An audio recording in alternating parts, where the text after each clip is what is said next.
किसी ने हमसे पूछा था कि गुरु माँ आजकल कहाँ वानप्रस्थ वाली बात रह गई है, ये क्यों आप इस तरह से ये वानप्रस्थ का एक नया कंसेप्ट लेकर आ रहे हैं? क्योंकि आजकल जो वानप्रस्थ हैं वहाँ पर भी वानप्रस्थ आश्रम नाम लिखा है, लेकिन वो सही में वहाँ वानप्रस्थ घटित हो रहा है या नहीं। तो ऐसा कहीं हमें तो वृद्धाश्रम बहुत दिखे,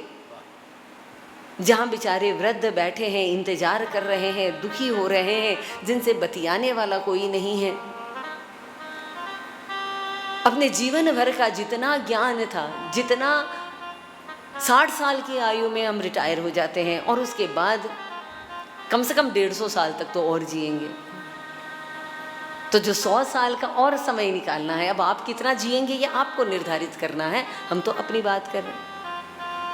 तो ये जो समय है, इस समय का सही सदुपयोग अपने स्वयं के जीवन के उत्थान के लिए तो होना ही होना चाहिए, अपने परिवार को संस्कार देने के लिए, अपने समाज के उत्थान के लिए, अपने देश के विकास के लिए होना चाहिए। आज 85 साल की उम्र में भी आप रतन टाटा जी को देख लीजिए, जीवन भर मुझे तो लगता है कि परमात्मा विशेष विशेष शक्तियाँ लेकर ऐसे महापुरुषों के भीतर अवतरित होते हैं कुछ महान कार्य करवाने के लिए। आज हम पूरा आपका टाटा नगर जब घूम कर आए तो I was so impressed, such a beautifully plant, such a beautifully, कितना दूरदर्शिता के साथ है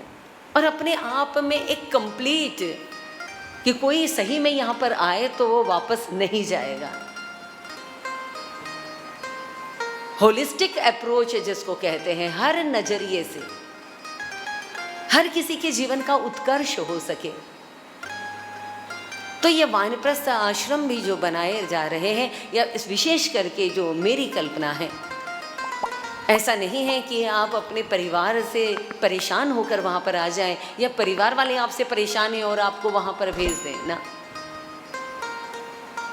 वहाँ आपको ऐसी भूमि मिले जिस भूमि पर गौओं की सेवा हो रही है, जहाँ लोगों को स्वास्थ्य मिल रहा है, जहाँ सेवा करने का मौका मिल रहा है और जहाँ एक ही विचारों के लोग रोज योग कर रहे हैं, ध्यान कर रहे हैं और अपने जीवन भर का, कोई डॉक्टर हो, कोई इंजीनियर हो, कोई IAS हो, वो सारे के सारे लोग एक जगह पर एकत्रित हों और उनके द्वारा जो देश के विकास के लिए नई योजनाएं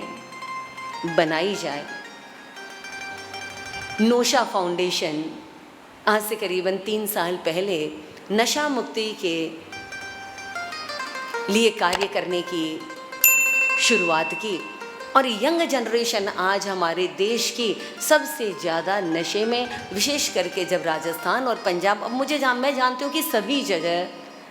पहले गाँव में जाते थे तो हर गाँव के बाहर हमें एक पानी की प्याऊ मिला करते थे। मुझे आज भी याद है रेलवे स्टेशन पर जब हम Rajasthan, roots of from Rajasthan, तो जब राजस्थान जाया करते थे बचपन में तो प्याऊ मिला करती थी और देख के मन बड़ा प्रसन्न होता था। आज जब हम गांव में जाते हैं, बड़ी बड़ी सड़कें तो बना दी हैं सरकार ने, लेकिन हर गांव के बाहर एक देशी और विदेशी, और उसमें सबसे ज़्यादा हमारी यंग जनरेशन बर्बाद हो रही है। तो कैसे डी एडिक्शन करवाया जाए? योग के द्वारा, ध्यान के द्वारा, आनंद का ऐसा नशा हो प्राकृतिक चिकित्सा के द्वारा, और वो यंग जनरेशन और वानप्रस्थ आश्रम में ये सीनियर सिटीज़न जब एक ही धरातल पर, एक ही जगह पर करीब करीब आएँ तो उनके बीच जो रैपो बैठता है, एक को अपनी जिम्मेदारी समाज के प्रति और एक को आने वाली जो हमारी पीढ़ियां हैं उनको संस्कार देने का सही प्लेटफॉर्म मिल पाए, इसलिए वो आनंदवन। बात तो हमारी यहाँ आ रही है कि ऐसी भूमि होनी चाहिए जहाँ आप तपस्या कर सकें, जहाँ आप योग कर सकें, जहाँ आप ध्यान कर सकें, जहाँ आप ज्ञान का चिंतन कर सकें। मैंने तो मंदिर की कल्पना भी की है, थॉट टेम्पल बनेगा। आज का युग ही विचारों का युग है। विचारों से चाहे तो जीवन का पतन हो जाए और विचारों से ही जीवन का उत्थान हो जाए। एक ही विचार को निरंतर निरंतर लगातार लगातार कंसिस्टेंसी के साथ जब किया जाता है तो वह चीज़ जीवन में निश्चित घटित हो जाती है किसी भी स्तर पर। आप चाहे अपनी निजी जीवन में हो, शारीरिक रोग हैं, मानसिक रोग हैं, या फिर आप अपनी व्यावसायिक उन्नति चाहते हैं या आध्यात्मिक उन्नति चाहते हैं, परमात्मा को पाना चाहते हैं, बस एक तरीका सब में एक ही है, निरंतरता, लगातार कंसिस्टेंसी के साथ। और चलिए आप वानप्रस्थ तो साल में 2 बार चले जाएंगे, 4 बार चले जाएंगे, घर में जो मंदिर है उस मंदिर की भूमि को तो पवित्र बनाइए। वहीं पूजा हो रही है, वहीं पर मोबाइल चल रहा है, वहीं पर मोबाइल बज रहा है, बीच में मोबाइल उठा रहे हैं।